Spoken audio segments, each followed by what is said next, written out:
Chasing dreams down that open road. Living fast, baby, all I know. Daddy told me gotta give it my all. Cause we're some blue-collar outlaws. We're living life at full speed, there's no pacing. Midwest lifestyle, Ohio grudge racing. Taking home the money wide open on that open road. It's full throttle since the baby bottle, baby, this is all I know. And overload, tires roll, tell them I want all the smoke. Slow pokes will choke in my rear view. Adios, run your car, knock your mouth, put your money where your motor is. Heavy hitters, dream killers, kill shot, hold them still, told them chill, we on fire. Life is lit with rocket fuel, stop it fool.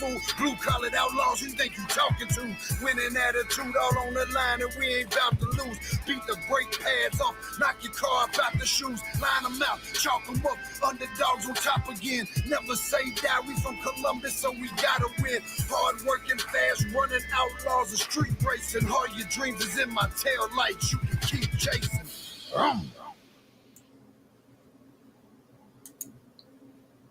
What's up, everyone? Tommy, Coachy, John. You gotta bear with me. Just trying to get rid of this damn COVID still. Yeah, Tony, I will, man. I'm battling COVID. I know I've had quite a few people ask me for part numbers and stuff in between naps. I'm getting everybody taken care of the best I can, buddy. I haven't forgot about you. What's up, Rob? Hey, David, how's it going? Thomas, Keith, what's up? Steven. Oh, man. Nah, I can't stay away from PRI. I get sick every damn year from there, but I still go. Richard Blake, what's going on? What in the hell was that noise? I don't know what the hell that noise was. Richard, thanks for the stars, buddy. Amanda.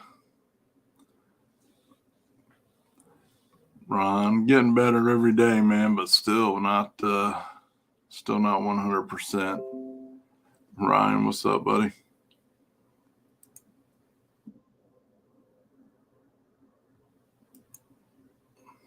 My shit is making some noises that I do not know what the hell's going on tonight.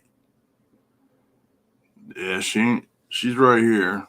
She's about ready to start her bullshit. Mike, Scott, what's up, buddy? Bud. So we got Matt in the lobby waiting to come on and hang out and bullshit with us a little bit tonight. See? Yeah, to freaking bring it up. Now she's attacking me, Richard. Adam. Real quick before I do, though,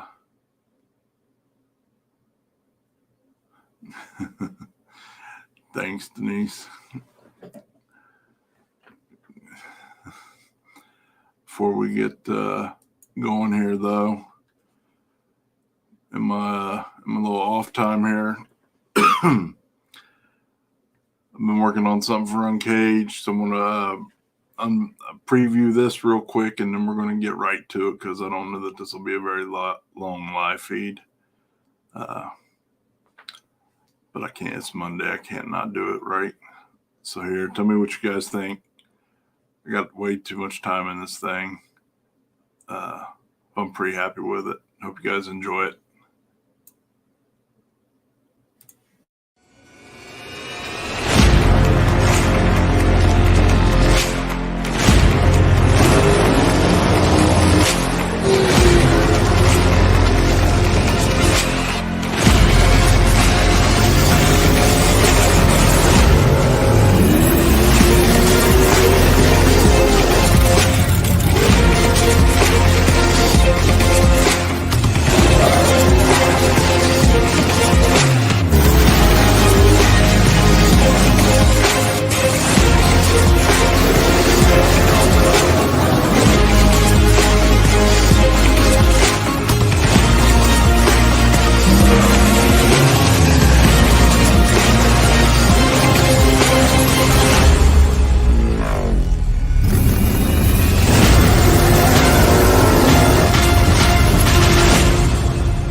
What's up, Jeff Dean?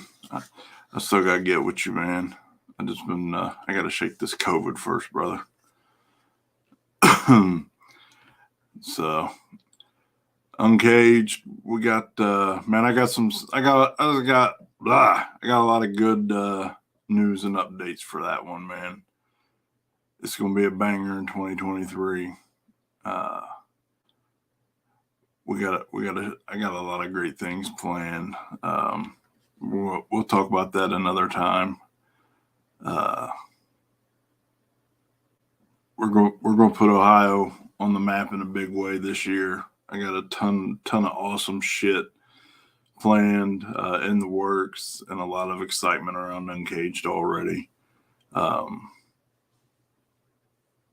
We're just going to knock it out of the park. So I hope you guys are ready for some fun ass gangster shit right here in Central Ohio. Thanks everybody. I appreciate it. It might not look like it, but I got about 12 hours in that stupid ass 60-second commercial. It's a lot to look, mostly because I'm learning, but yeah, I had fun with it too. You should, Blake. You are special. Thanks everyone for the positive feedback. I appreciate that. Oof, I don't know about that one, man. I don't know about that one. There's a lot of Ohio killers getting ready. So we're going to have a lot of fun. So, you know what I just thought of? Somebody that somebody hasn't. Yeah, I am, Tim. I am feeling better. Just still not 100%. It's just whatever. It just won't go away. We're gonna have fun, man. We're gonna have fun. No holds barred, no bullshit, and we're gonna make it all about the gangsters. All about the gangsters. Less rules, more action, more fun, more money. The whole 9 yards, man. But this dude. What up? You haven't been down to Uncaged, man. You got to come down. I haven't been to Uncaged yet. Now, I said yet because it's coming. Now, I mean, you got cars for Uncaged now. You know, you can run in it. Allegedly. They're one of these. Actually, both of these that are behind me, wherever this camera's at, so you can see them. But both of these that are behind me are supposed to be leaving. So, but I still got like 7 more hiding somewhere. You never know. You never know what I got. Well, sell all of them and get one gangster. And so what people don't realize is it'll never happen because I don't have the resources to make that happen. And what I mean by that, like, I can't have just one car because if something breaks, like, I don't have a trans guy, a rear guy, an engine guy, like, you know, parts, everything. Like, I got to be able to number one, because just the way my brain works anyway, I need to dabble in different stuff. That's what keeps me interested and keeps me going. But number two, like, I can't just have one and then if something goes wrong, well, now we're just stuck. You know what I mean? I got to be able to pivot a little bit. Limpy is the... That's why it's taken me a million years to get this damn Blazer together. So I can at least buy stuff over these last 5 years that I shouldn't break regularly. In theory. Allegedly, that's what they say. You know how that goes, right? Yeah. You break stuff you're not supposed to break. Stuff that is supposed to break doesn't break. Prime example, the rear in the Dodger is a factory S10 7.5 rear, 308 gear, and we put that thing through hell in multitudes of ways. And everybody's like, you're going to break it, you're going to break it. That thing's still going strong. Yeah. No, that is exactly how it goes. But then you spend $1 million on a gangster and one. You're right. One pass. Yeah, that's what gets me. Like with the people on the internet, oh, you need to get a nice motor and this, that, and the other. I've seen plenty of people buy nice motors, spend crazy amounts of money, and first pass or first race or first couple times out, and they're taking it back out. They got problems with it. You know what I mean? People blowing stuff up. Like it's race cars. It happens. You Oh know? yeah. Oh yeah. So just saw you at PRI a couple weeks ago. Did you get sick? Everybody got sick. Nope. I managed to get COVID somehow. No, somehow we managed to breeze through that thing. Neither me nor Brandon got sick. So Good. maybe it's because like I got young kids, so they're germ factories anyway. So everybody's like, oh, what's the deal with PRI? Well, you put I don't know, what would you guess? 5,000-10,000 people go through that building over the course of the weekend. Oh yeah, man. It is. And you shaking hands, fist bumping, hugging, whatever, accidentally brushing up against. Yeah, and every It, that turbo you're touching is the same one that everybody else touched, and everything else. So yeah. Oh yeah. Yeah, it's just a big old cootie factory. I swear, since I've started dieting and eating healthy, I've been sick more in the last 100 days than I have in the last 2 years. But no kidding. my, yeah, my body is just readjusting, I guess. I went through the same thing when I quit smoking a million years ago. I did probably like 2 months in, I got sick as hell for 2 years, just constantly catching any and everything. I guess there's something to say for the tar and cancer coated lungs Right. to fight away everything else. Well, it's like eating dirt. If you eat enough dirt, you build up a tolerance. So other dirt Oh doesn't hurt yeah. you. Yes. Yeah, you and everybody else, man. Yeah, see, Sam got it, flu A. Yeah. Yeah, it'll So, happen. You can't put that many people in a building and germs oh spread. yeah, I get sick every year, but I'm still going every year. It's just too Right. much fun. Just way too much fun. So you were there. Did you guys have fun?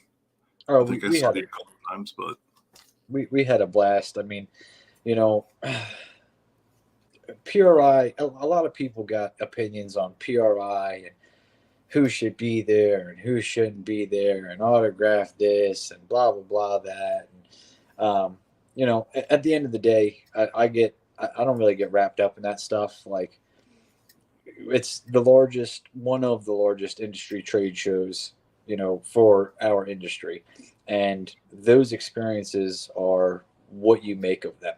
So this year a lot of people go into this like it's hilarious because if you sit back and like just listen sometimes, you'll hear people go into this thing PRI with this preconceived notion that like, oh, I'm just going to go to PRI and get sponsorships, and some people are like, oh, I'm going to go to PRI and get autographs. And um, what a lot of people don't realize, I think, is that it's absolutely great to network. It's awesome, but what you should be doing is shaking the hands of the people that you've already been talking to all year. Meeting them in person, and you know, not going with these preconceived notions that this is going to happen or that's going to happen or whatever. And that's kind of what we did. I'm not. I'll be the first one to admit I've been guilty of it. Like, the first year I went was when I had my shop, and my goal was, well, this is how I'm going to become a dealer for everybody. Because at this point, I'd been cold calling companies and doing all kinds of stuff for months on end, and I was like, this is it. I'm gonna put myself in front of them, and they're gonna make me a dealer, and I'm gonna sell their product, and I had an end goal in mind for what I was doing there. And then the second time I went, I was kind of on that sponsorship thing. I brought some marketing materials and stuff, not which you shouldn't do. Like if you have the ability and you can do it, definitely bring marketing materials. Be ready for anything that comes your way. But I was like really heavy into like, yeah, we're gonna lock down some sponsorships this year and blah blah blah. And So we did that, and then this year was like, I'm gonna go PRI and fuck with everybody. So like we didn't have any, we didn't have any agenda. There was nothing there that it was just let's just go and have fun. You know what I mean? We had a couple days where we could do it. Brandon, my camera guy, has never been. He's always wanted to go, so I was like, screw it, let's go. Plus, it was his birthday weekend.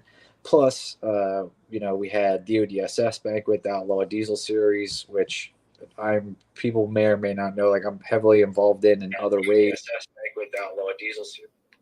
Oh, yeah, and That's me. so we did, so we did that, and we'll have some announcements too, because I think we're going to be a little bit even more heavily involved in ODSS next year, just from a business standpoint. But we just went to fuck with people. I was like, how about instead of trying to do something, we just, all these guys are stressed out. Everybody's hungover for 3 days straight. Everybody's signing 1 million autographs, doing all this stuff. Well, let's have some fun with these people. And we did it. We did like a little hidden camera thing where like I just went up to everybody and gave them my autograph instead of taking theirs.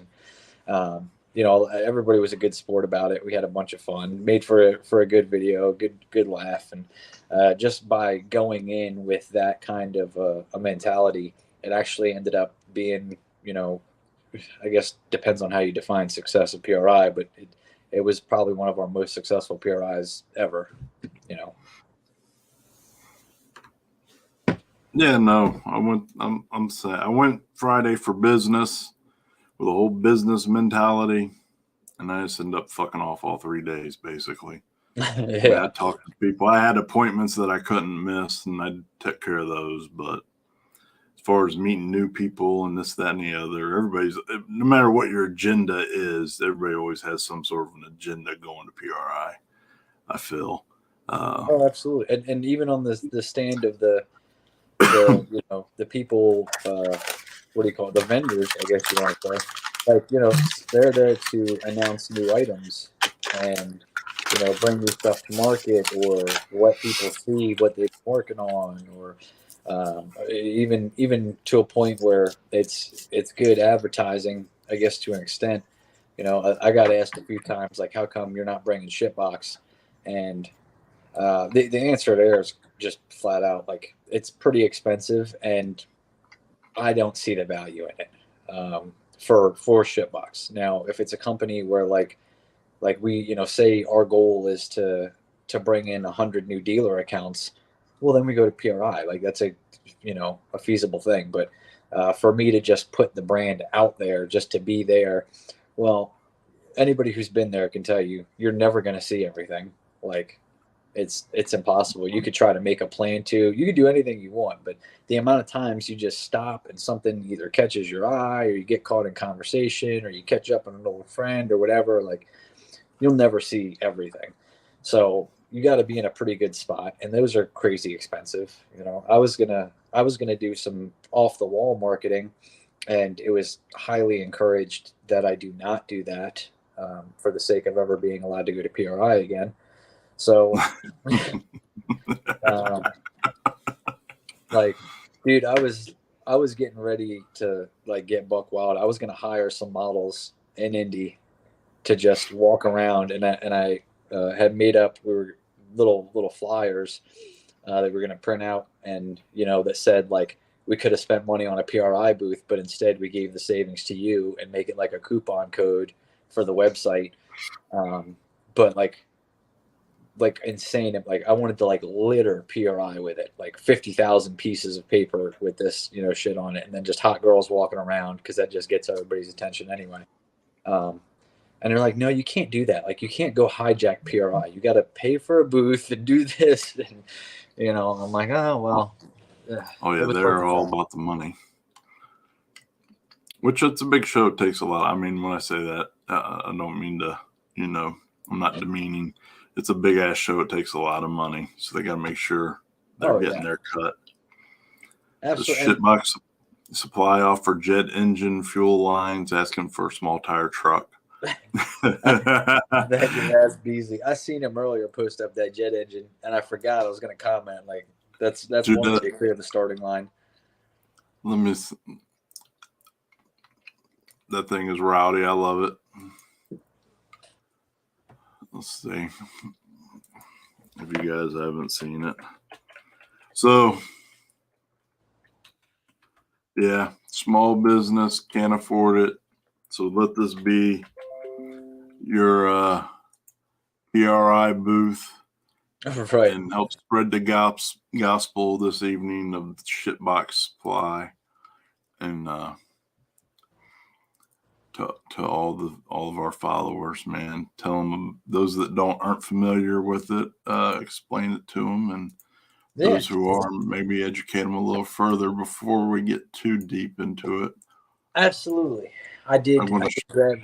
Oh yeah, there it is. Why do I want to see this thing make a pass so bad? I don't know. I just want to see the starting line clear up when that thing fires up.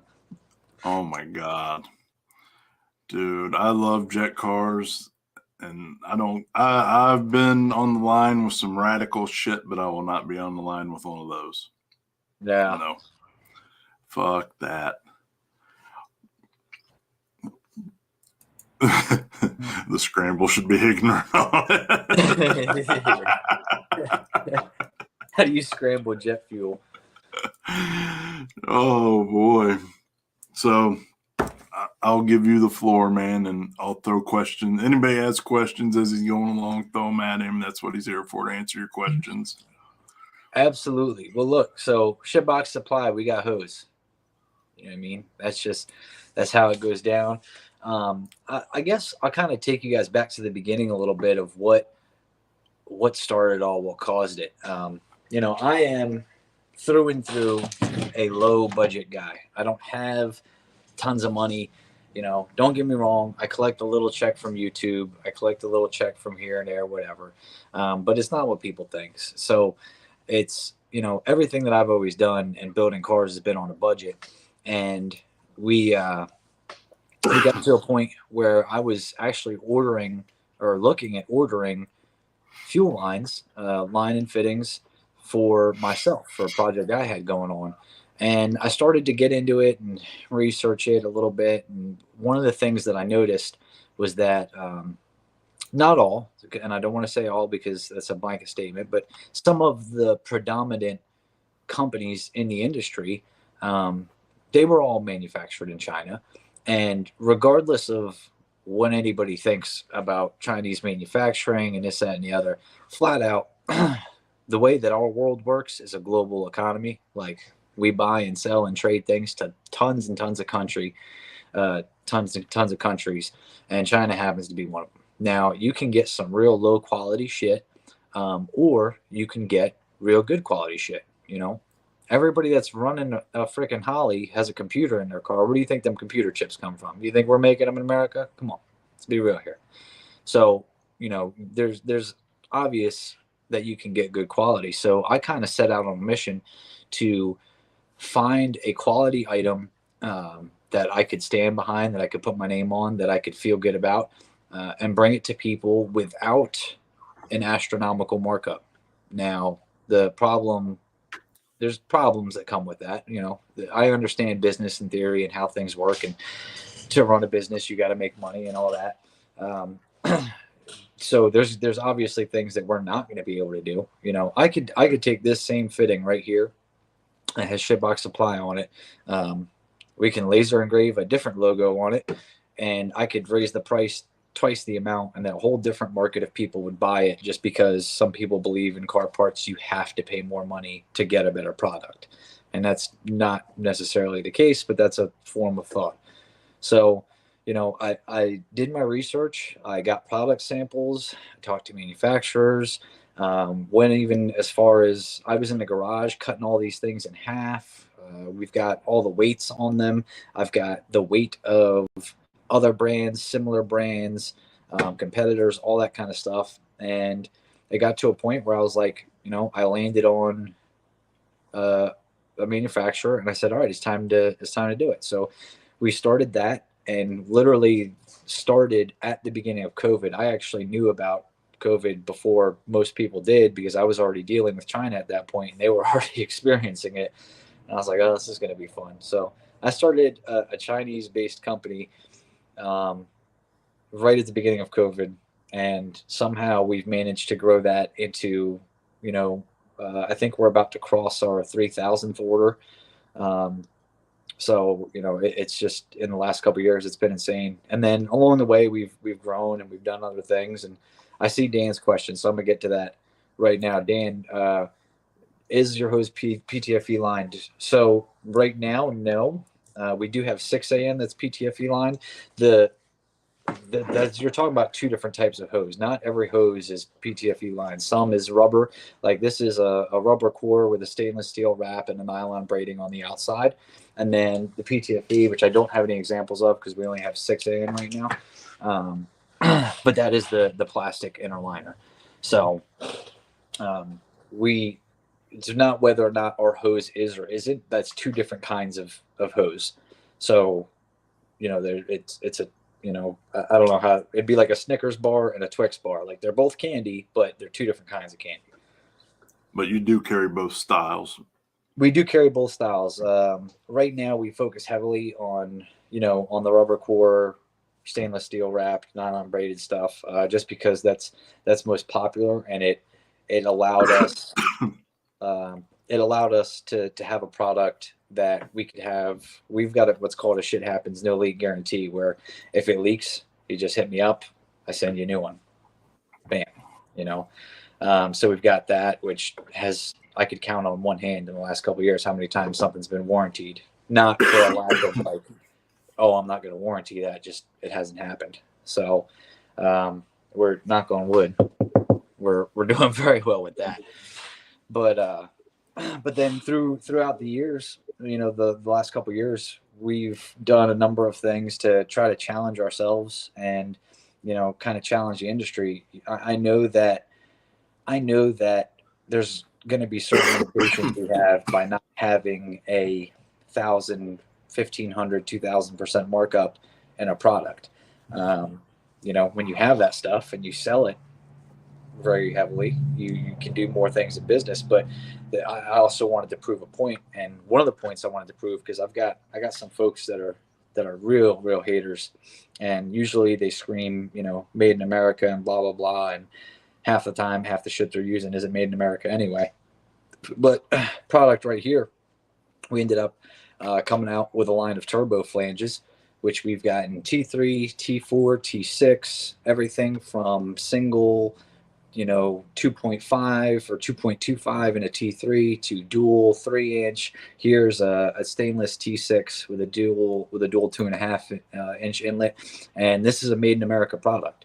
And we still manage to sell this product, make a profit, because we're a business, we got to do that, and provide an excellent customer experience.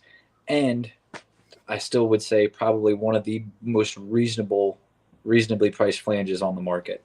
Now, we've got 3/8 holes, so these are tapped for 3/8, either studs or bolts. So it's a very common bolt size. I know that you can, a lot of the other ones are metric, and that's cool and all, but the chances of me having a 3/8 bolt are 10 times higher than having whatever that metric thread is. So we did that to kind of make it easier. And this was like honestly, sometimes I'll do stuff like that. Like this was like a fuck you to people who said, well, you don't do anything made in America and all that. So here we go. We did some stuff in America. We've also got turbo mounts. We've got new items coming. So it's a cross between stuff that's made in America, stuff that's made in China, stuff that's made overseas in other places, and go from there. Isn't PTFE line recommended for E85 and such? It is. So generally the recommendation is the plastic line hose for E85. Now, what I will tell you is this shit right here, because I can call it shit because it's Shitbox Supply. We have run everything from, regular gasoline, race gasoline, E85, race E85, E98, straight methanol, M1. All has been through these hoses. Um, there is long-term effects of deterioration and everything else. Honestly, most of you guys aren't going to have the issue. Like, I'll be straight up with you. I use the rubber line stuff. I own a hose and fitting company. I could buy reels of PTFE stuff to run my E85 through, and I just don't, because one of the things that happens is E85 itself is a nasty fuel and has reactions with stuff. One of the things a lot of people don't look at is the metal of the fuel cell itself. I ended up switching to a plastic fuel cell because I could see the metal in the metal fuel cell was being affected by the E85 that we were using. So what a lot of people don't realize is they'll pull filters and they'll be like, oh, this is, it's black. It's got to be the rubber hose. It's not. E85 is shit. Alcohol-based fuels are shit in the sense that they create byproducts and they react with different materials. And filters are going to be a regular wear item that you have to check frequently. And it's a lot of things that end up in those filters.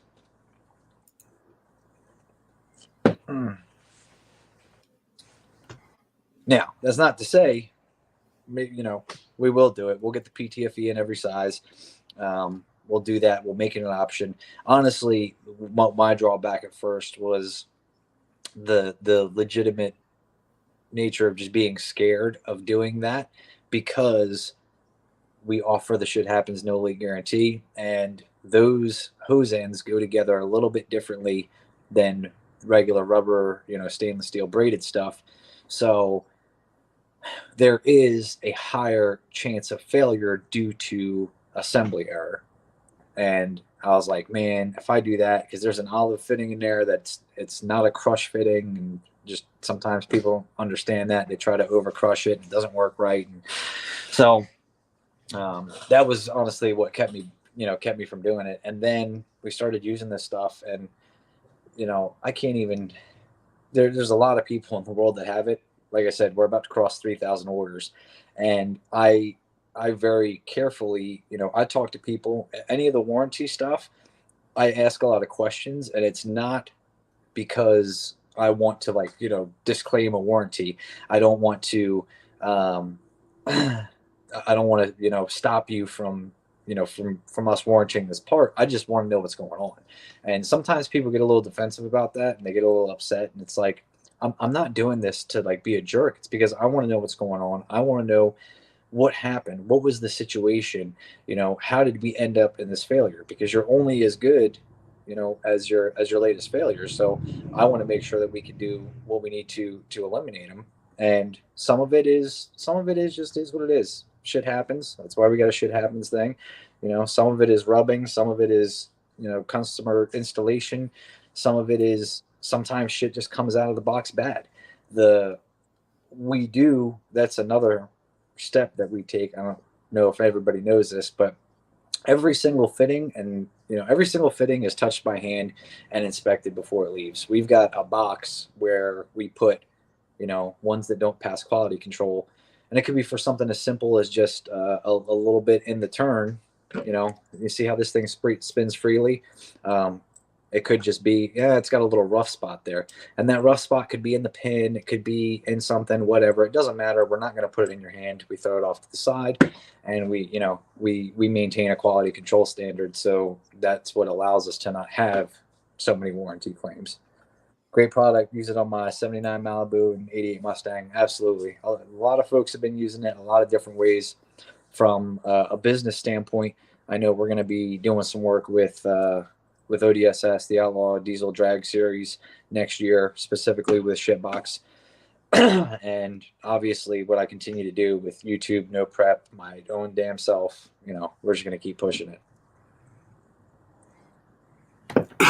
So now what range of lines and fittings do you stock?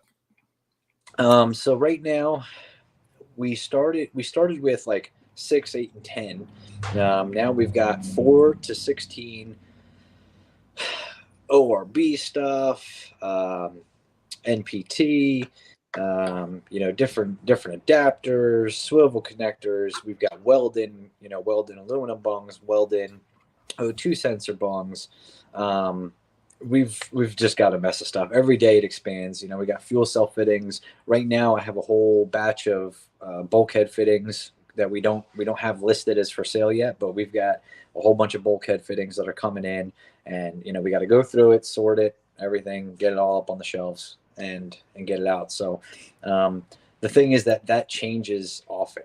I think people don't realize, like, it really just is me and Mallory, my fiance. Like, we just run this business. So every day things change. We get new products. We try new stuff. There was at one point that I can probably tell this story now, that we were going to have torque converters, and that blew up. If anybody remembers that was a whole huge thing. And I think we can talk about it now, because one of the individuals involved no longer works for that company. So, but we're constantly trying to find new ways and new things to help. And part of that comes from my racing experience. And, like, when I do stuff, what do I think? What would I like? And then the other part of it is, customer feedback. I literally, like, people will be like, hey, you should make this. And then I'll look into it and I'll be like, all right, well, can we make it?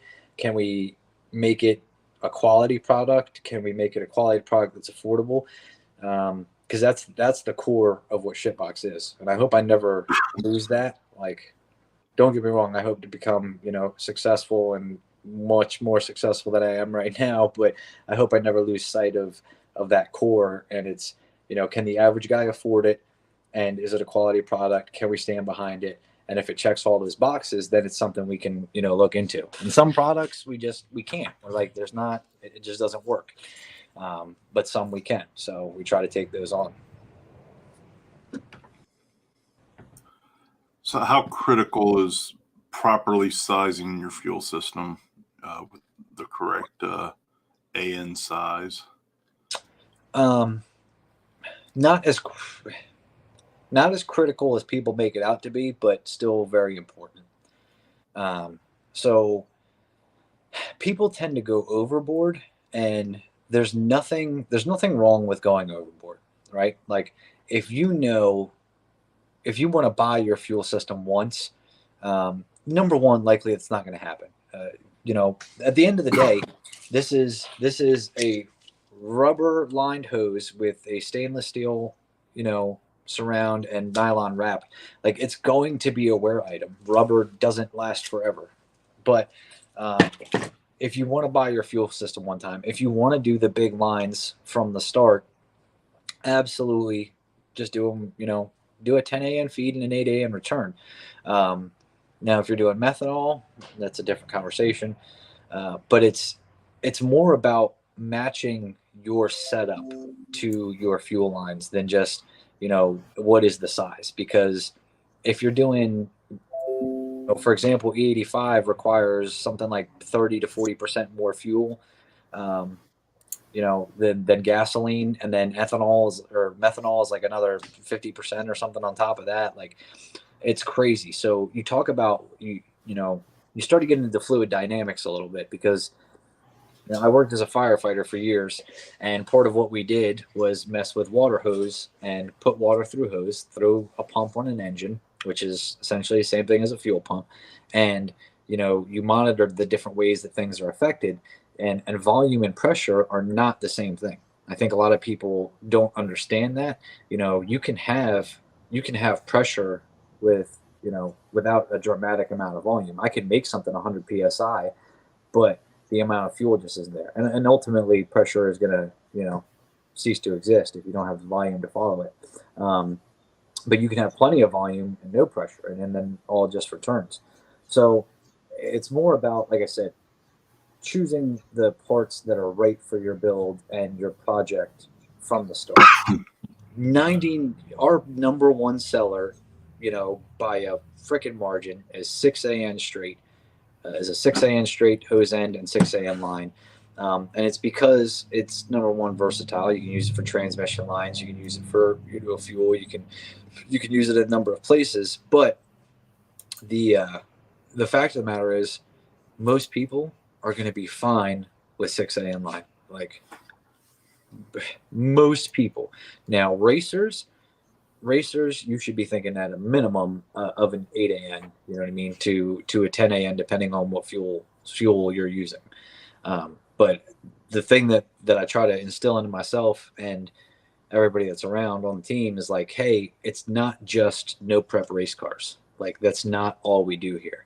You know, there's hot rod guys that just want to get their cruiser going. You need 6AN. That's it. You don't need anything else. You know what I mean?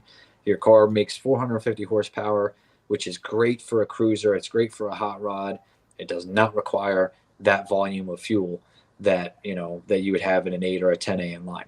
So we've got guys with tractors. Like, we got weird sand dune buggy looking things. We've had all sorts of people that are, you know, customers of the product. So, you know, we try to remember that too. Like, hey, it's not just race guys. Dan says yep, go ahead. He questioned, does PTFE lined flow better? There would be absolutely no reason. There's no difference. Like, there's one is plastic, one is rubber. I'm sure that on a microscopic level, there is a difference in the level of resistance of fuel brushing against the plastic versus fuel brushing against the rubber. But to say that one flows better than the other, it's just hose. It's garden hose. Like, I think people forget, like, they get all wrapped up. Like, guys, it's just garden hose. Just think of it like that. You know what I mean? It's nothing. There's nothing special. There's nothing magical or mystical about it. There's just some stainless steel wrapped around it, some nylon over top of that. You know, stainless steel for strength, nylon for durability and resistance to, you know, weather and everything else.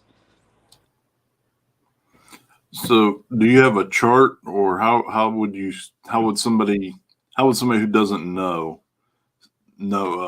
how to properly size their fuel system? So we don't have a chart quite yet. Let me see if I can pull this up. But a resource to use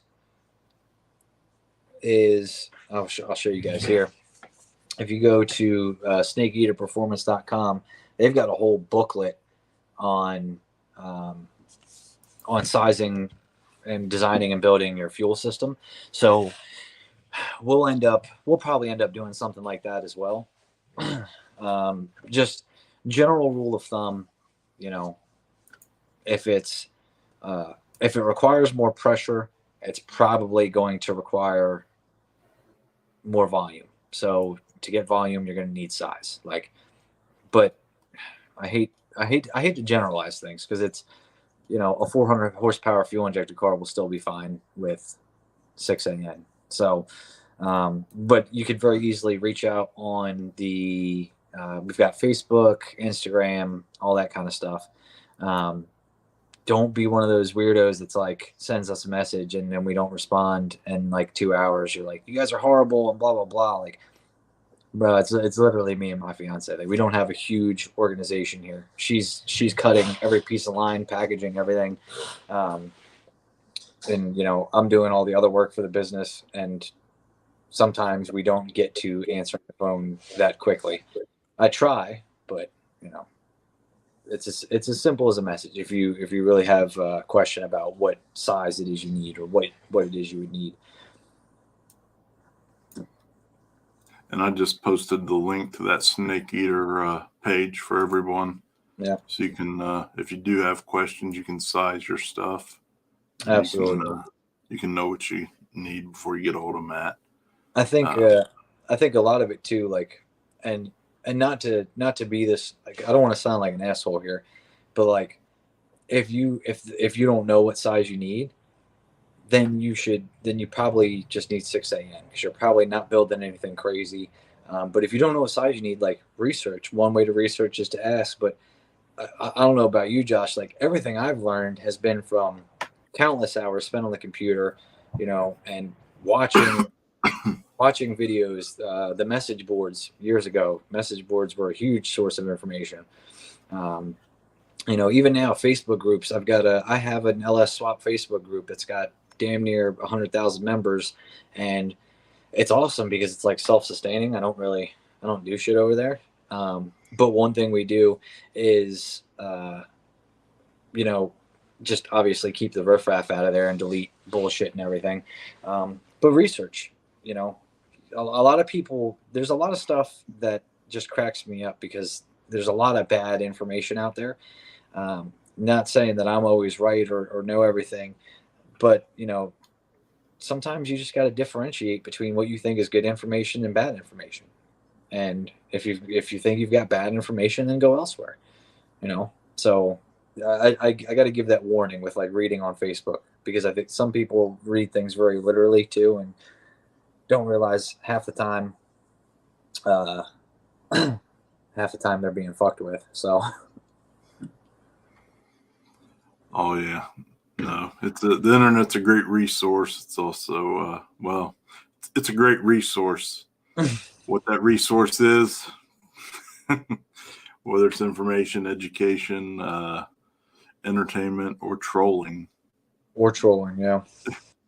There's a lot of everything you could ever want, for sure. I'm a little bit older than you, so back in my day, you actually had to go out and meet people. Yeah. And you had to freaking know a guy who knew a guy, and you had to rely on telephone calls and the kindness of people to introduce you to their source, teach you anything. So to be a part of that in my early career, like all the way up into like my mid 20s, before the internet got really big, and like people could afford it. Average people could afford it. It used to be you couldn't afford the internet. Yeah. You'd only get on it at work or the public library or something. I had to go to the public library to use the internet. I remember it came on a CD. You had to pay monthly for it. It was like a whole the old AOL. Yeah. So it's amazing now what you have access to, more than the old chat rooms and bullshit. But yeah, it's funny, and it's funny you mentioned that, because what people don't understand about the age that we live in of technology, like absolutely, yes, you can be lucky, something can go viral, and your life changes paths or whatever. But most of the time, what people don't understand is, if you do it once, it's luck. Do it twice, 3, 4, 5 times, and that's work, and that takes skill. But what people don't understand, I think, is that everything is still the same. I have made the best contacts. I have made, if the way that I met my manufacturer was not online, did not require the internet. You know what I mean? So, I made some of the best contacts. The reason why I've been able to do half of what I've been able to do is because of that: shaking hands, talking to people, making phone calls, what everybody would call these old school techniques, but really still do work, and still the key to success. Absolutely. Yes, I remember Juno, but it was trash. You had to have AOL, man. So you could be in the chat rooms, and when they had instant messenger. Right.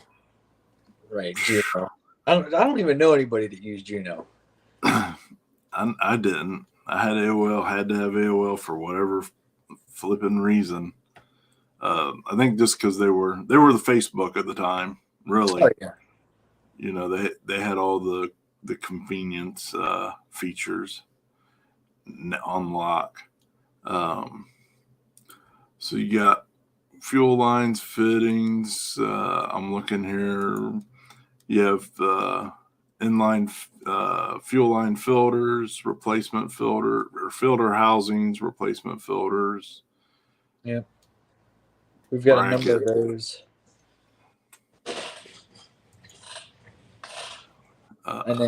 And then on top of that, like, so also what we do is all of our merchandise. So like any of my YouTube channel merchandise, Shitbox Supply has its own line of merchandise. All that stuff goes on there as well. So like all the Shitbox hats and hoodies and banners and license plates and stickers and all that kind of stuff. So.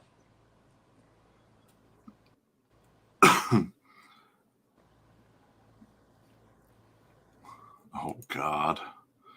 Yeah, I seen that pop up. I was like, oh snap. Oh man. I think Matt maybe doesn't do the card giveaways as nearly as much as John Doc though.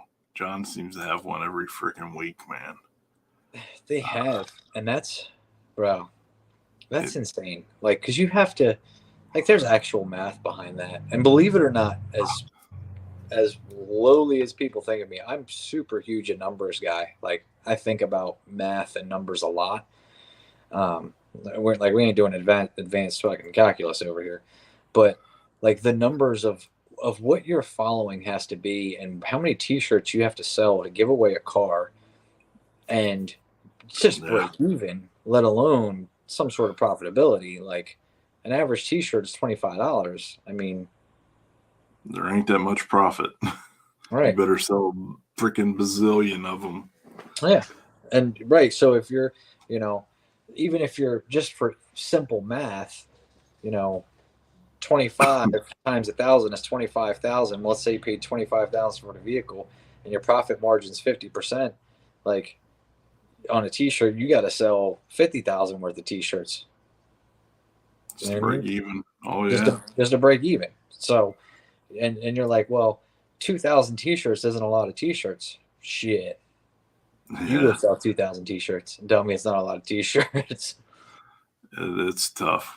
I mean, I know some people have good luck with that stuff. We sell a decent amount of merch, but we don't sell nearly enough merch to give anything away. Not to say I haven't thought of it, but it damn sure wouldn't be anything expensive. Right. And that's it. And part of it is just knowing your place too. Like, you know what I mean? I know where I'm at. I know we can't afford to give away a car right now. So let me not even try to be in that, you know. Absolutely. We're all somewhere different in the food chain. Absolutely. Yeah. G-Body Forum. Which one? I probably was on it. I used to be on all the fabrication forums. I really do miss those because Facebook fabrication forums do not compare to the old school fabrication forums when you had to go on an actual site. Because you get you get a lot of dumbasses in there. And well, you get a lot of dumbasses, and you get a lot of folks that don't that really don't understand that if we all just like stopped being assholes for a minute, we could accomplish, like, we could help tremendous amounts of people. We could do amazing things. But like everybody wants to get in there and make fun of somebody or shoot somebody down or, you know, make stupid cool. Yeah, be cool. And like you said, like with the old forums, like these people used to give you step by step. Here's the pictures. Here's how I did it. Incredibly lengthy, fine, detailed write-ups, answered questions. And I don't ever, maybe I'm wrong, but like I don't ever remember going to those forums and then like seeing comments like, oh, well, you're an idiot. You don't know what the fuck you're doing. Or, you know what I mean? Like I never saw any of the negativity. I agree. It was all constructive. I agree. Times are changing. I mean, I've got an old school style forum. I've been trying to get it going. I've not had much luck, but I think we need more of those, and we need more of that in our lives because it was about learning and community back then, not just the stupid shit that. Not that I don't have fun on Facebook, but Facebook is a freaking piece of shit. Yeah, and everything serves its purpose. I think YouTube has taken the place of a lot of that now too, where like the forums, you know, had now we've got YouTube videos that are step by step. Here's how to do this. I mean, I'm sure everybody in the comments, anybody who's ever watched this video has looked up how to fix something on their car on YouTube and got the answer. Oh, yeah. Dan wants to know, what micron filter do you recommend?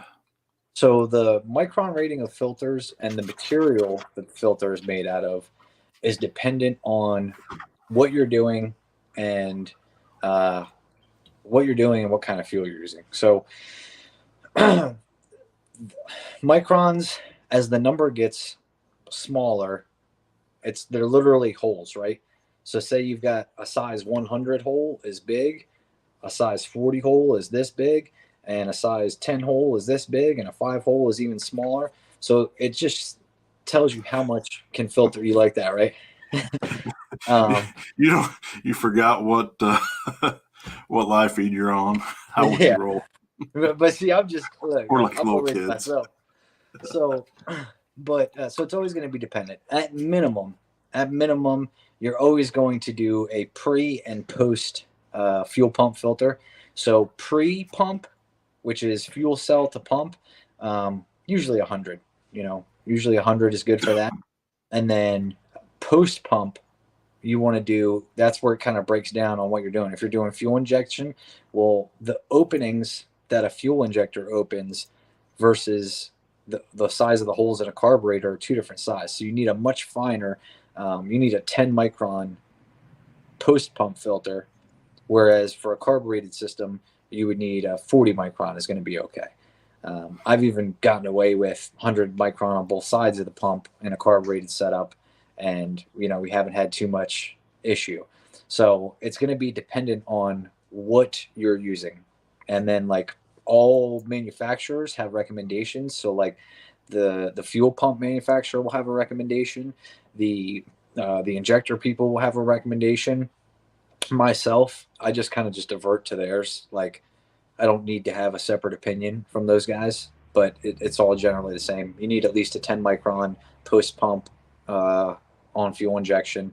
And then, since you're doing that, you could use a 40 pre and then a 10 post for a fuel injection. And then, carbureted, you could do 100 and then a 40. So going to be dependent on what your fuel system is and then what fuel you're using. Because if you're using, E85, you want to use stainless filters, which I kind of want to test a little bit because I've personally seen E85 react with stainless, and I'm starting to wonder if maybe there isn't a better option, or if we're not having that issue in the fuel filters themselves, or, I don't know that paper is the answer, but yeah. But the general consensus is, any kind of alcohol, anything that ends in OL, methanol, ethanol, all that kind of shit, you need stainless filters. And then your regular pump gas, race gas, leaded, unleaded stuff, you can get away with a paper filter on. And so you sell both paper and stainless? Yeah, so we have both. We've got paper and stainless. We've got right now in stock, we've got 100 and 10 because Snake Eater makes a 10 micron, so we just have theirs. And then we've got 100 micron, and then we've got both filter elements, whether paper or stainless, for the 100 micron. But the 10 micron only comes in a stainless element, which is not going to be an issue. Like even if you run regular gas, race gas, leaded, unleaded, that kind of stuff, there's no reason that you shouldn't use a stainless. Like you just don't have to.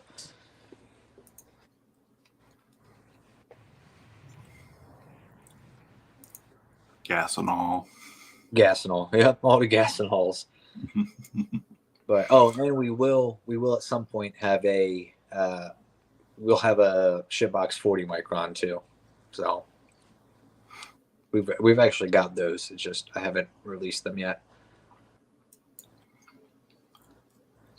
Speaking of releases, what's new? Anything new in the pipeline for 2023?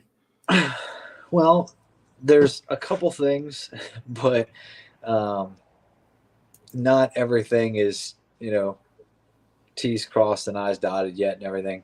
I can tell you we're gonna have some renewed partnerships. Like on the DNR side, we're gonna have some renewed partnerships, some people that we've been working with, and we're gonna continue to work with. We're gonna have new partnerships. There's new individuals involved in are wanting to be involved in the race program and what we do with YouTube and social media and content creation. There is Shitbox side, new products. It's just new products. Like, there's just going to be more new shit every time I see something. I'm like, oh, I want to try that. I want to try that. I want to try that. I want to try that. So we've got stuff that, like I said, is on the shelves, like the 40 micron filters and the bulkhead fittings and that stuff that just hasn't made it to the website yet. And then there's stuff that we are working on, I would say like a developmental stage. And then there's stuff that, we just got to pull the trigger on. So we've got multiple things in different stages. I would also we haven't made any sort of an official announcement yet, but I would look for Shitbox Supply to be at all of the ODSS races next year in some form or fashion. So. And so is that something you do? Like if you go to a race, you take lines and fittings and stuff with you? So we do. Well, we do a little bit sometimes. The problem is we're not at that point yet. Like I have an open trailer right now. I need an enclosed trailer to try to house all of the lines and fittings and everything. Right now we do a lot of, usually at the track, it's just merch and then display stuff. So like we'll display the line and the fittings, and we'll display the flanges and that kind of stuff. And then, just tell you, go to shitboxsupply.com. We'll mail it right to your house. But I think we're going to attempt to start bringing some stuff next year. I don't know what it's going to be. I think we're going to put together like some little kits, like some little, here's 25 feet of 6 with, straights, 45s, 90s, whatever, that kind of stuff that we can box and have easily, readily available to go, because trying to carry every fitting with you without a dedicated trailer to that, you know what I mean, is very hard. Yeah, it takes up a lot of square inches quick. I think we just about cover everything. I see you got intercoolers on here, but you're sold out. Yeah. I mean, there's stuff that I've done that's just to fuck with people. Pie cuts. Oh, yeah, the pie cuts. I didn't know you did fucking pie cuts, man. I just ordered a shitload of them not too long ago. Yeah. So that's what I'm saying. Like, we always got something new coming around the bend, whatever. Let me see. I'll pull them up here for everybody. So yeah, I saw that. Who was it? Dan was talking about it. Tagged you in a post yesterday, I think, or day before. Yeah. Dan. Yeah. He just ordered some stuff. He ordered flanges and pie cuts. So we've started dabbling into that fabrication side of things a little bit. And then, like, this is what I love about having a business and being able to do this. Like, this is all just shit that I'm interested in, right? So like, I'll think about something like if I want pie cuts, I don't just go and buy pie cuts. I think, how can Shitbox Supply carry pie cuts, and how can we get them out to the people? And then I'll just always have pie cuts whenever I want them. So part of it is a selfish need, and and part of it is just messing with people. Like, literally, the intercoolers we did for a while, and it was just like, we just buy an intercooler and spray paint the Shitbox logo on it. And even if you go to the description, like, it says just your run of the mill China, intercooler with Shitbox Supply spray painted on it. And it's just a proof. Everybody else does. Yeah, well, it's the same thing everybody else does, and it's just to prove a point. We've talked about, and maybe we'll do in the future, we'll do an anti-Black Friday sale where for Black Friday we double the price of everything instead of discounting it, and I think people would still buy it. I have this whole theory, like, I could take these same exact fittings, put them in a different package, and sell them for twice as much on a completely separate website, and people will assume the quality is 10 times better just because they paid more for it. When in all actuality, the quality was that good to begin with. We're just giving you a deal. Right. Well, there's something to be said for warehousing stuff at your home garage versus having a retail space and all that in terms of cost. This ain't we ain't home no more, dog. We're paying Oh, you rent. moved. Well, I knew you got the little spot, but I didn't know you moved Shitbox there. Yeah. Also. Shitbox is running out of here. That's why like it sucks. We might end up doing it, but like the lighting in here is great. It's temperature controlled, everything. But that's why we don't make it videos out of here, because I don't want to make this place a mess. Because Brandon's little office section here, I'm actually at Brandon's desk right now. This is where he does his work. You know, Shitbox is all over here.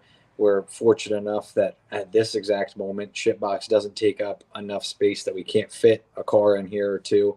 Plus the size of the building helps. But so, yeah. Yeah, and that's what I was talking about earlier. Like, I understand if we charged a little more, we could get a little bit bigger building. We could do a little more. We could bring products to market faster. We could. But it's still kind of against the core of what I wanted Shitbox to be. Oh yeah, YouTube's always going to make their money. Oh, absolutely. Just like the rest of them.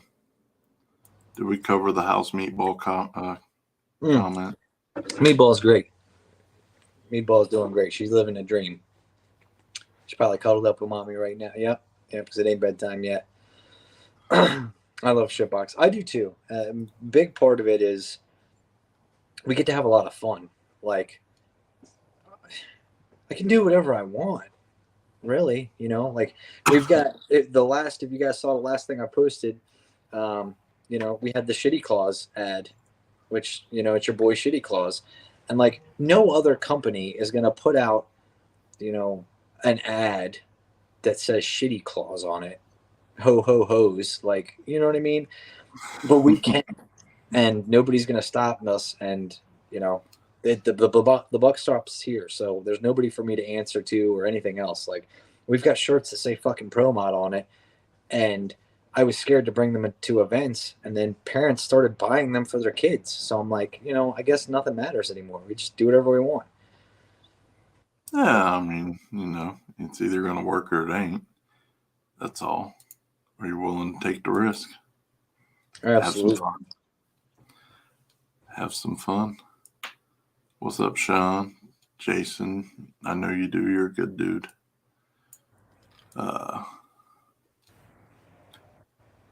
So yeah, about covers it. I think that about covers it on the Matt Ryce front. What about the DNR front? What's new with DNR? Man, we're right now at this exact moment, we're stuck like Chuck.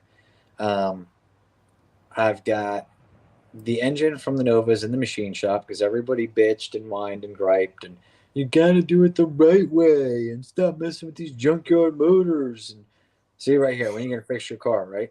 Like, I could have had a junkyard LS in that thing already. We could be making hits right now.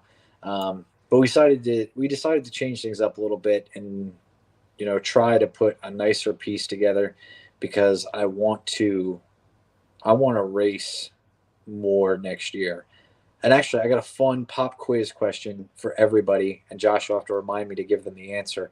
But I did the math on my round win percentage in 2022. So every time I was at a race, whatever, you know, track, street, how many rounds did I win and how many did I lose? The percentage. You guys at home can guess the percentage, and then I'll tell you in a few minutes. But I want to race more, because when I saw the number, when we sat down and I went through everything, went through every video, I went through every pass, and I was like, wait a minute, I'm not as crappy as I thought I was, you know? So, you know, we want to try to put together a little bit better piece and have a better shot of going farther, parts lasting longer. I mean, they're race cars. Shit can happen. We could get the nicest piece in the world, and first fire up, something could go wrong. But it just, we're going to give that a shot. So we're kind of in a hold pattern right now because the white car, the Camaro that I raced this year, which was kind of just a temporary filler thing, that's allegedly going bye-bye. Then the Malibu, that's already spoken for, done for. That thing's going bye-bye. I bought the C10 mostly because I just wanted to have something to screw off in and have some fun. And it gets to a point where race cars are expensive. They're really freaking pricey. And I like, it gets to a point where you just got to start buying more expensive parts. And every time what used to be 200 is now 400, is now 600, is now, so I wanted to have the C10 project where it's something that I could screw with, have some fun, not race. I have zero interest in racing that thing. I've got plenty of cars that can be race cars. No interest in racing the truck or trying to make it fast. But we can slam it. We can put some wheels on it. We can do some body work. Like, we can do some different stuff that's not going to cost an arm and a leg, and I can have some fun. Because at the end of the day, racing is also very stressful. And if you're not having fun, you're not going to want to keep doing this shit. So we got that going on. I'll probably start on that like within the next week or so. I'm thinking about doing it over here where the lighting's good and all that kind of stuff. And we'll start messing with that thing a little bit, get that together. But depending on what happens, we've had some very good things happen to us lately, and depending on how that goes, we may revamp that Nova project quite a bit. I was thinking today about the possibility of, giving up on. I never wanted to cut the Nova up. I wanted to have the door panels and the back seat and everything. And now I'm just like, that was cool, but now I want to try to go faster, and I want to, try to be somewhat competitive if possible. And part of that was, you guys comment, your guesses, that part of that was figuring out that win percentage. And yeah. If Elon starts video format on Twitter and pays more than YouTube, will any of y'all start posting there? I post everywhere. Yeah, it's not a question of like, we're not going to leave YouTube and go over there. It's just now there's another place we have to post it. Yeah. I mean, I'll post. I post everywhere. I'll post there too. Damn, my bad. Can you hear me? Yeah. So we got some guesses rolling in. 13.2, 42.6, 61%, 46, 75. So I will tell you, after the math was done, and I did not include, like, there was a few races, like when I raced Nick, like that wasn't a round win. That was just me screwing off with a friend. And there was other times where it was just me screwing off with friends and that kind of shit, not including any of those. We won 52% of races last year, of rounds. So now I know people are like, 52%? That ain't shit. Well, here's the thing. Number one, that's on the right side of 50%. we won more than we lost. And number two, I used to go out round one everywhere. You know what I mean? This year, I've gone rounds. I've gone out round one too, and then I've done second chance stuff. But some places we didn't go out round one. Some places we went to the finals. I think there was 2 final appearances this year. Screwed myself out of both of them, but I got no one to blame myself for not taking a W. But last year I wasn't going to the finals like that. Like that wasn't possible. That wasn't happening. I was lucky to make it out of first round. So you're still in no prep. You're still lucky to make it out of first round. But knowing that we did it more successfully this year, it kind of lit a fire under my ass. Like, maybe next year we get to 60%. 70.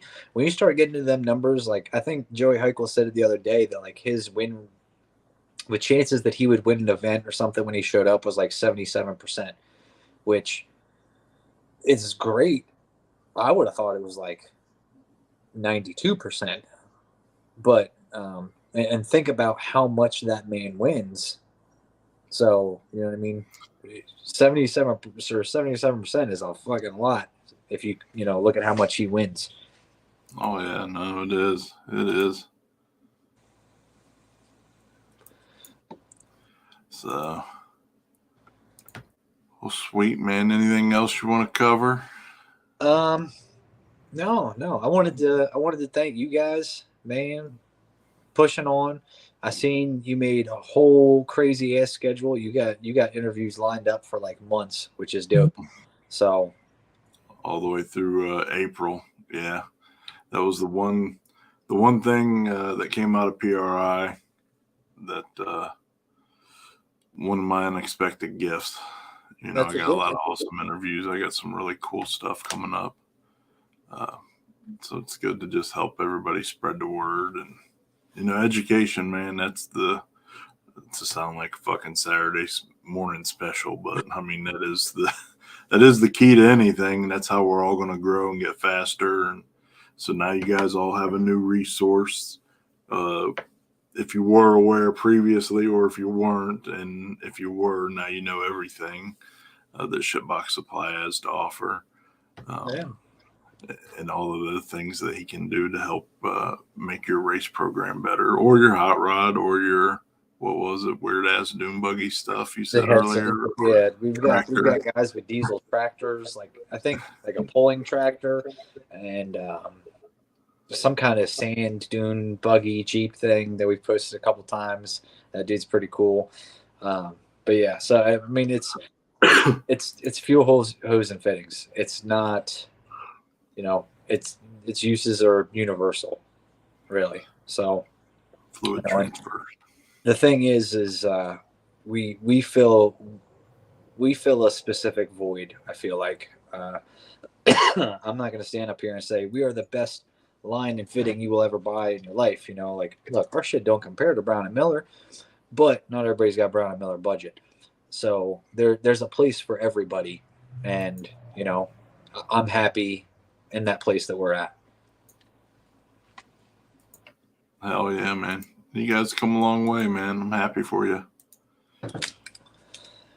Hell yeah. Thank you. It's been crazy. Like, it's wild, and it's a lot more work. Like, anybody who's self-employed or any of that nature would agree. Like, I saw a meme or something, like a TikTok or something, like I quit a 40-hour a week job because I didn't want to work for somebody else. So now I work 100 hours a week for myself. Oh yeah. When we used to have the powder coat shop, man. Yeah. I mean, the short day was 12 hours. It just is what it is. That's the one good thing about owning your own business. You only got to work half a day. You get to pick which half. Right. Damn right. So sweet. I got Chris getting ready to come on. Awesome. Talk about this little street race. If you want to hang out, you're welcome to. If you got stuff to do, we'll understand. I'm gonna jump off because I actually do. People were like in the middle of this. People were calling me, and I think the white car is leaving tonight. Like, the guy is on his way here, so I got some stuff to do for you. Yep. Get to work, buddy. We'll All see right, you. I appreciate Thanks it. for coming on. We'll talk to you. Have a good one.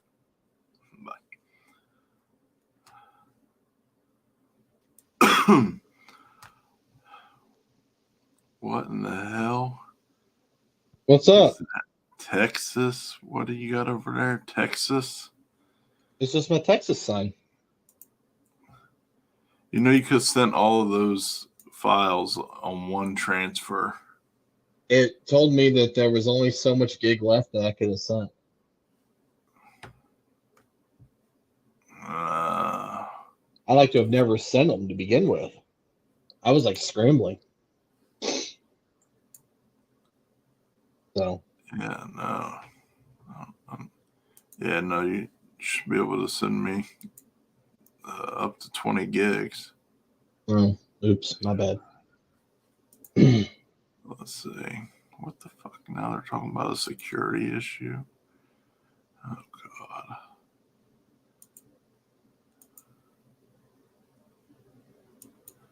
Let's see. So, anyways, you were Kentucky. Yeah, I was in the neighborhood, I guess you could say, this weekend. I actually went down to Louisville for the lights under the cavern that they do down there every year. I went and seen some Christmas lights. And Robert hit me up and said, "Oh, hey, we're going to do this." I'm like, "Okay, where are we meeting at?"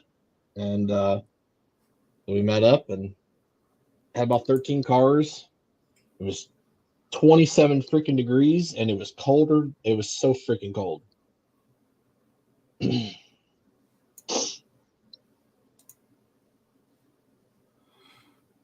Yeah, it's too cold. I'm surprised that it happened. I saw people driving down there. But I think Avery put a picture of his car covered in snow from the trip down.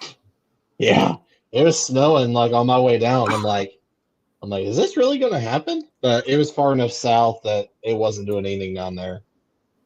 But it was like 29 degrees. And it was a wind. It was probably like 20 degrees with the wind chill, like a crosswind coming across the field. And there's nothing out there; it's all open. But 13 guys showed up. There was between three states, so Kentucky, Indiana, and Tennessee. out on some back country road in the middle of the sticks. But the road was sweet. The road was very narrow, but it came around like by like the second pair, it was like radio prep out there already on a virgin road.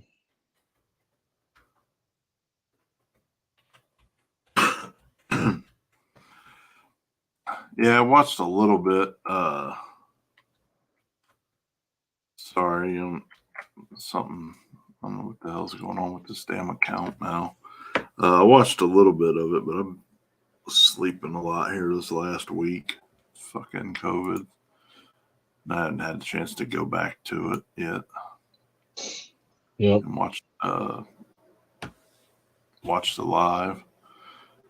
But maybe now this will let me download this shit.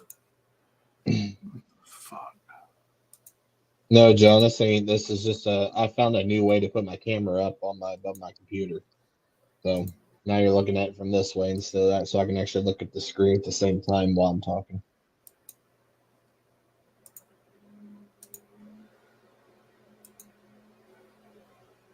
But we should have a video up here at least the next day or two on the Stripper Glare YouTube channel.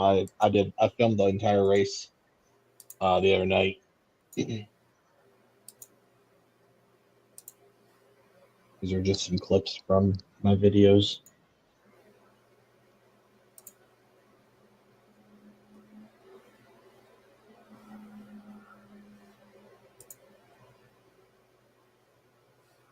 All right. Let's see what we got here.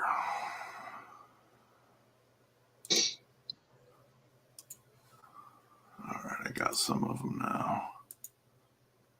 Dude, I don't need a break, bro. I haven't been home. And it's been 3 weeks now. 3 weekends now I haven't been home.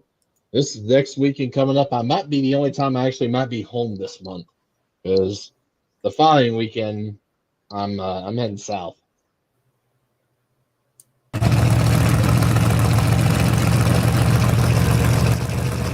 think this is third or fourth pair.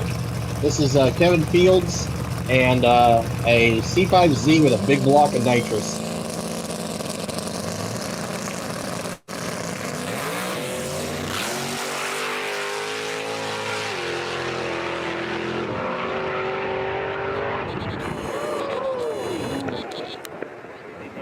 Left lane, left lane. Look like Kevin put a fucking pass down. Yeah, big tire or that small tire car spun real hard, but it's crazy as he spun and all of a sudden candles were lit and that thing was rolling. I think if he wouldn't have spun, it probably would have been a pretty good race. Hell yeah. Let's see here. Next. Yeah, just go on Happy's live feed.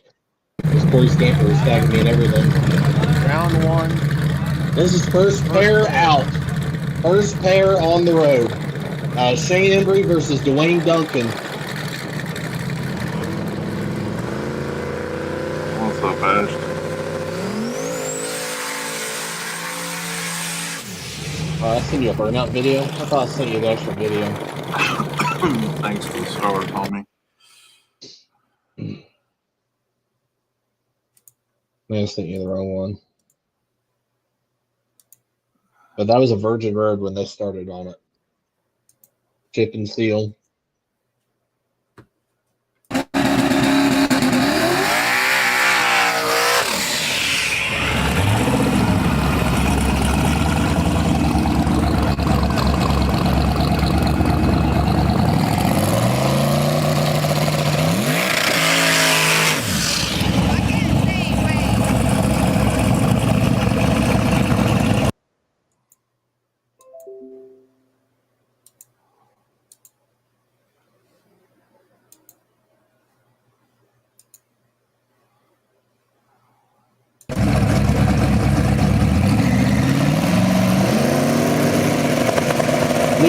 Holbrook versus Memo in the final.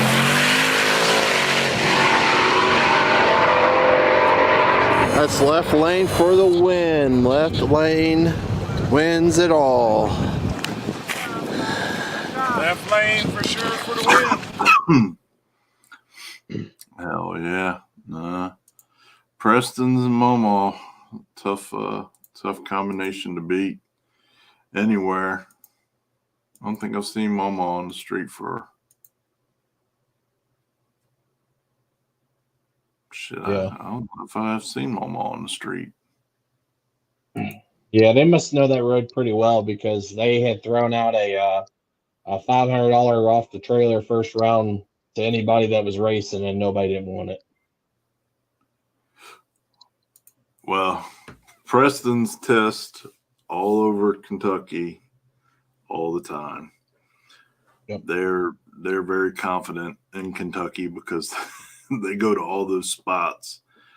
So even though that one was a new one, I can assure you they've been somewhere similar and they had a tune-up for it. Those boys do not play. They are constantly making passes and tuning their vehicle and getting that data. Very impressive team. Yep. What's crazy is that in the final, that was neither one had been in either lane all night. So when the final came, Preston's were in the left lane. They had been in the right the entire night, and Luke had been in the left lane all night and had to be in the right. Didn't seem like it bothered either one of them. They both nope. look like a hell of a nice pass both of them made. Yep. Like I said, by the third pair, it was crazy how rowdy like the starting line was, just because how much rubber that road took, and just how great it got, just for being how crappy and how narrow it was. Hell yeah. That sucks. I thought I sent you the actual racing videos, but apparently I must send you burnout videos. I'm sorry. That's all right. They can go to the YouTube channel and watch it, the whole thing, yeah. or watch Happy's live feed. I don't know if you live feed the whole thing or what. Yeah.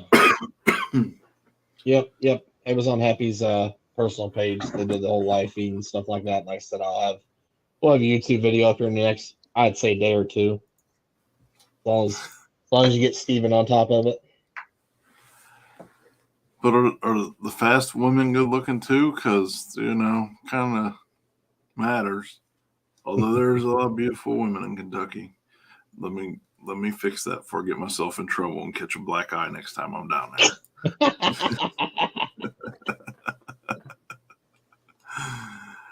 Oh man. They know how to eat.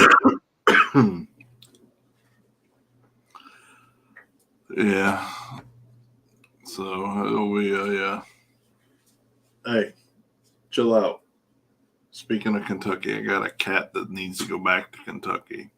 Her grandmother's from Kentucky, and this cat is fucking wild as can be. Psst. And then her mother went from Kentucky to Indiana to hang out with the Mac boys. So that just increased the level of fucking wild ass fucking feline.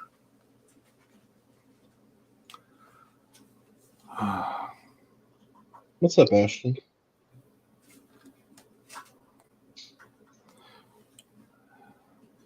Yeah.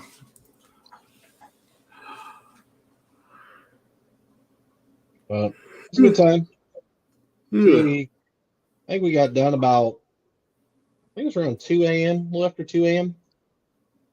I made it, and I made it, I think. So driver's meeting was like right around like 9:30, 9:45. So I'd say we got to the spot by like 10, about 10:30. Wow, that's not bad then.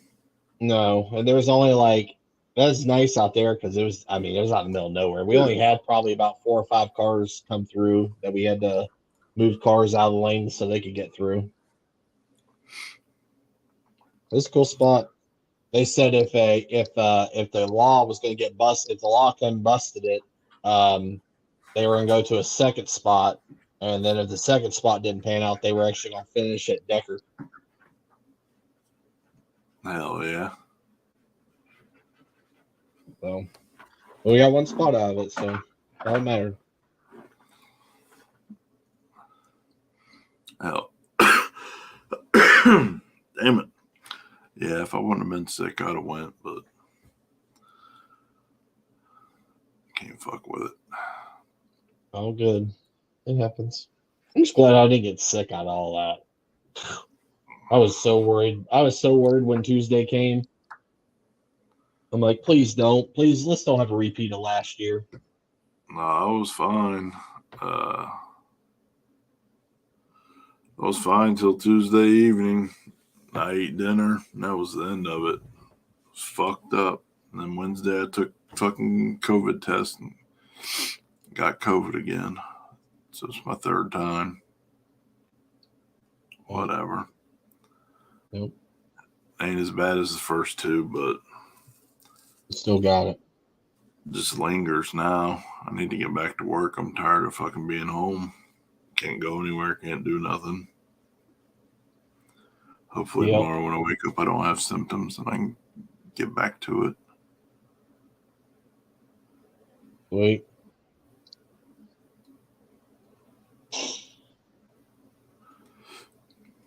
Oh, see, that's all that matters.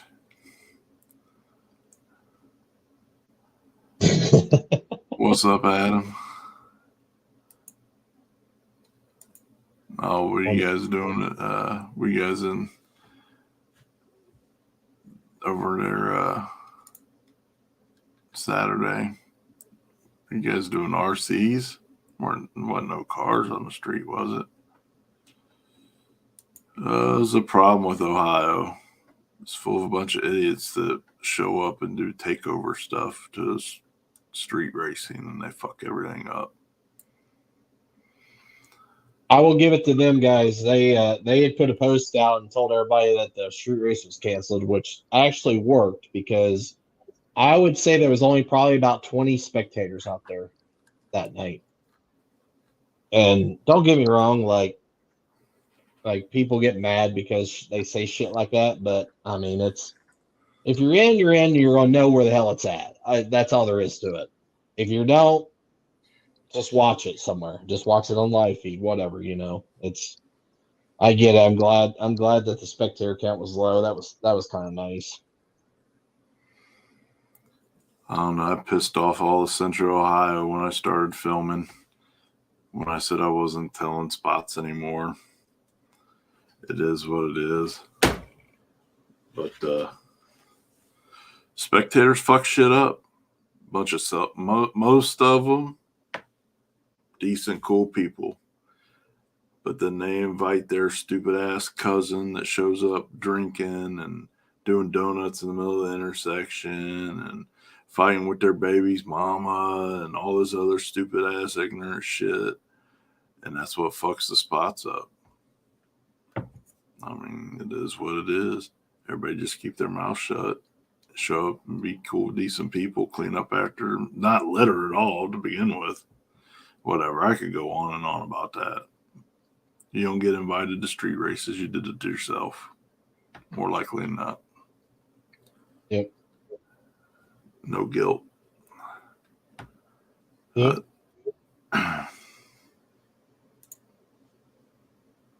That's what she said.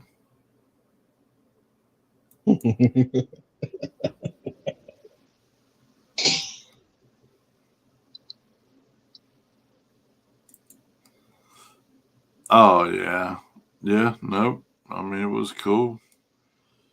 That one was cool before the day before Uncaged. Yeah, that one was a good one. Yeah, I need to continue that, definitely. That was cool. That was a good weekend. See, it's your ass. That was your ass fault that I got sick. I'm blaming you.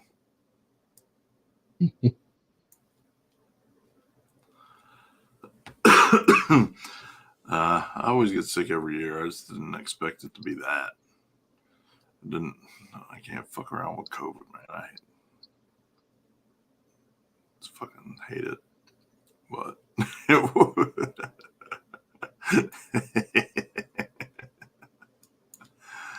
anyways, I don't know. Any other news or updates you have or anything? No, sir, I don't believe so. Just gonna enjoy the holiday coming up here and work on some stuff, and then stay home for once, and then back out the following weekend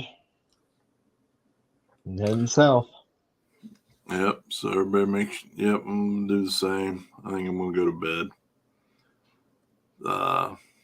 Just remember, I will be here with Rick Trunkett next week on the 26th. So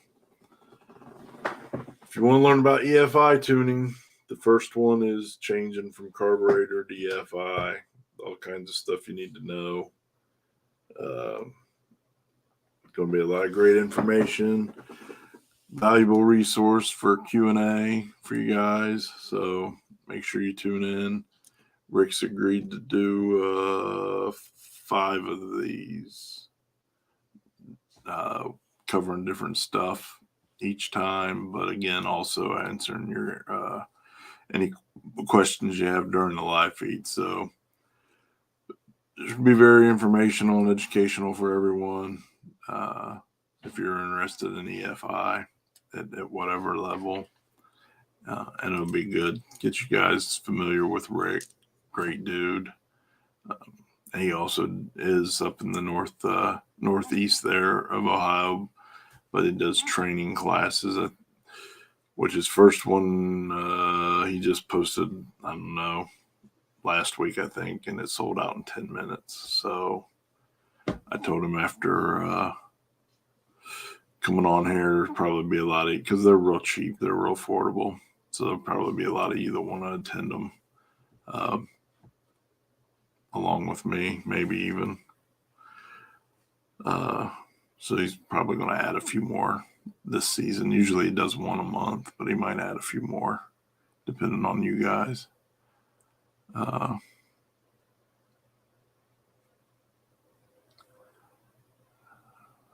So keep that in mind next Monday. What the? Y'all get wild in the comments.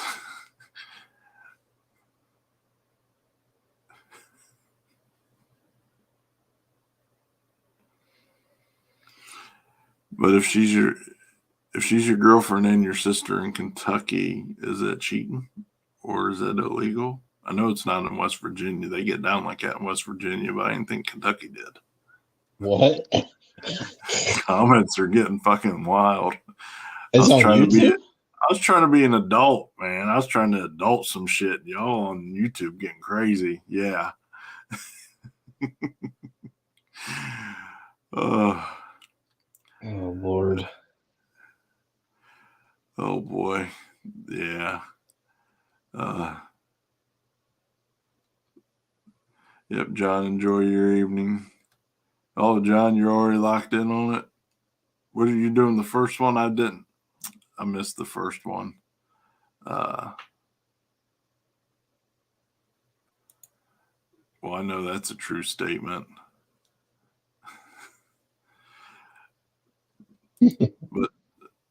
but old Chucky Muskrat can attest to Big Three and how much has helped. What a help they've been to those guys. Listen, my people are from Hazard, so I can talk a little bit of shit. Not a lot, but a little bit. So anyhow, next Monday will be a great time. We'll have some fun, learn some shit. Make sure you tune in if you want to know about switching from carburetor to EFI and anything else to do with the Holley EFI system.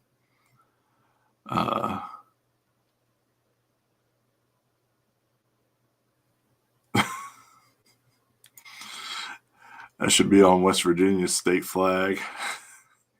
Oh my God. Jesus. Oh, how did we go off from street racing to fucking your cousin and sisters? YouTube is where it's at, man. They're lit in the comments on YouTube. Oh my God.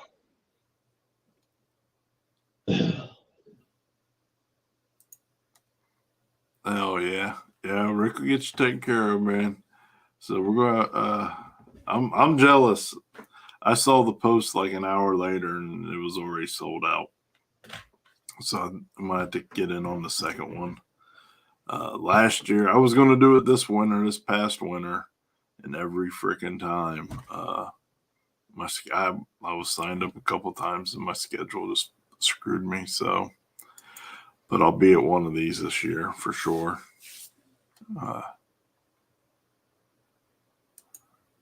Oh, you're in the right place here, bub. That's all we got is sense of humor. We don't got no brains. We got passion for racing and bad jokes, dirty jokes. So anyhow, I'm gonna take my ass to bed. Appreciate everybody tuning in. If you missed it earlier, I'll play the new commercial on the way out. Everybody have a great Christmas. Have a good Hanukkah, Christmas. Kwanzaa, whatever the fuck else there is. Happy holidays. I'm celebrating Christmas, so Merry Christmas. But whatever you celebrate, happy holidays to that. And we the fuck out.